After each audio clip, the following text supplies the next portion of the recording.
Die Corona-Situation hat sich wieder verschärft und die Zahlen in Bremen sind aktuell wieder angestiegen. Wie reagiert die Universität Bremen darauf? Das fragen wir Thomas Hoffmeister, unseren Konrektor für Lehre und Studium. Herr Hoffmeister, wie bereitet sich die Uni auf das Wintersemester vor? Ja, das ist eine gute Frage. Wir müssen uns natürlich an die Hygienevorschriften halten, die das Land ausgibt. Das werden wir auch machen. Haben aber dazu zusätzlich ein dynamisches Konzept entwickeln, in dem wir uns je nach Infektionslage entscheiden können, ob wir mehr oder weniger Präsenzangebote zum Beispiel machen. Wir haben uns grundsätzlich erstmal vorgenommen, dass wir versuchen, Präsenzangebote auch wieder mit hineinzunehmen, nachdem wir im Sommersemester ja fast vollständig online gegangen sind, weil wir das wichtig finden, dass eben die Studierenden in Präsenz auf den Campus kommen können. Aber wir müssen natürlich darauf reagieren, dass wir die Sicherheitsabstände einhalten können, die Hygienevorschriften einhalten und dementsprechend haben wir jetzt schon auch wieder gesehen, dass wir etwas zurückgehen in dem, was wir eigentlich geplant hatten in der Präsenz. Das wird also ein relativ dynamisches Geschehen sein, bei dem wir aber immer versuchen, möglichst viel hier auf dem Campus auch zu ermöglichen, um auch sozusagen das Gefühl des Studierens zu ermöglichen auf dem Campus, was für die Studierenden ganz, ganz wichtig ist. Auf der anderen Seite aber eben auch online alles zu bieten, damit man nicht notwendigerweise hierher kommen muss. Und natürlich haben wir gelernt, dass die Studierenden auch Räume brauchen, wo sie miteinander arbeiten müssen. Auch das wollen wir unbedingt organisieren. Wie wird das Semester dann für die Studierenden ablaufen? Also wie kommen sie an Literatur? Gibt es Lernmöglichkeiten an der Universität? Ja, gibt es. Und ganz wichtig ist natürlich, dass die Universitätsbibliothek wieder geöffnet hat, vor der wir jetzt hier gerade stehen, von 10 bis 20 Uhr. Und es gibt auch studentische Arbeitsplätze hier drin. Allerdings sind das Einzelarbeitsplätze für die Studierenden, damit sie in Gruppen zusammenarbeiten können. Das heißt, wenn sie ihre Sachen hier recherchiert haben und wollen dann in Gruppen tatsächlich zusammenarbeiten, gibt es buchbare Plätze. Das geht über unser Learning Management System, StudIP. In dem Portal, wenn man da reingeht, kann man sehen, dass man dort Plätze buchen kann.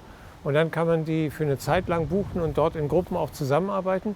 Und wir verhandeln gerade relativ stark, wie wir das ausweiten können.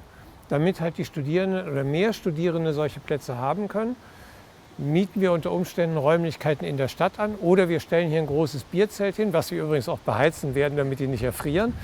Und werden auf jeden Fall dafür sorgen, dass wir mehr studentische Arbeitsmöglichkeiten auf dem Campus im Semester haben.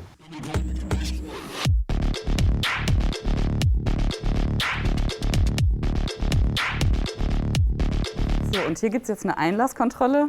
Muss jetzt jeder seinen Ausweis vorzeigen oder wie kommen die Studierenden in die Gebäude? Im Moment ist das so, weil wir nach dem Hygienekonzept die Nachverfolgungsketten ermöglichen müssen. Das heißt, wir müssen jeden registrieren, der hier reingeht.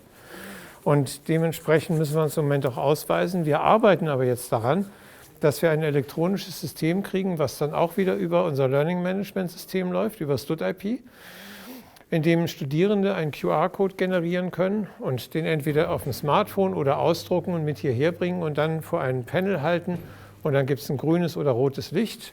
Dann ist das erheblich schneller, als wenn wir jetzt sozusagen jeder fasst in seine Tasche und guckt danach, ob er auch auf der Liste steht und in das Gebäude rein darf. Und über diese Listen machen wir dann halt Nachverfolgungsketten, sind in der Lage, wenn wir ein Ausbruchsgeschehen haben, dass wir dann hier an das Gesundheitsamt auch Listen übergeben können. Nach 3 Wochen werden die dann vernichtet.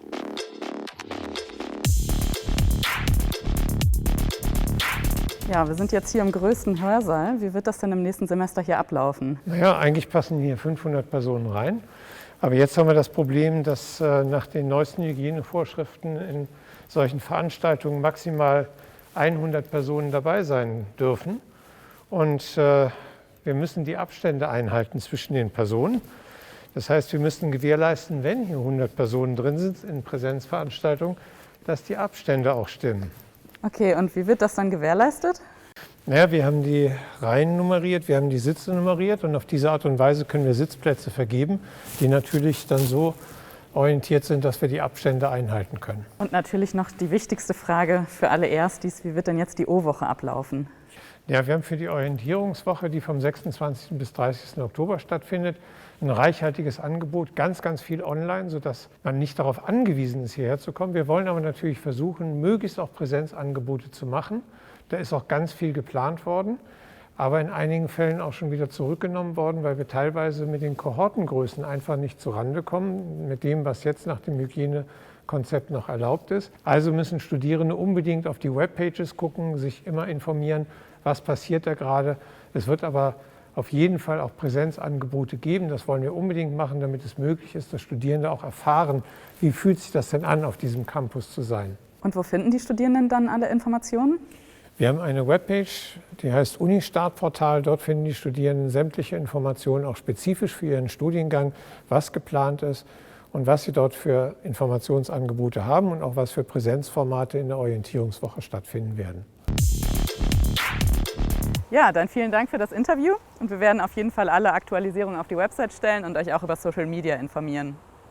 Wir freuen uns auf Sie an dieser Universität. Wir werden versuchen, auch unter den Pandemiebedingungen Ihnen ein möglichst gutes Studium hier zu ermöglichen und eben nicht nur online, sondern auch mit Präsenzformaten, soweit es die Hygienebedingungen erlauben. Und wir werden auch versuchen, Ihnen Arbeitsmöglichkeiten zu geben, wo Sie als Studierende in Gruppen zusammenarbeiten können. Und last not least, bitte passen Sie auf sich auf und bleiben Sie gesund und haben Sie ein gutes Semester und hoffentlich auch Spaß in diesem Studium.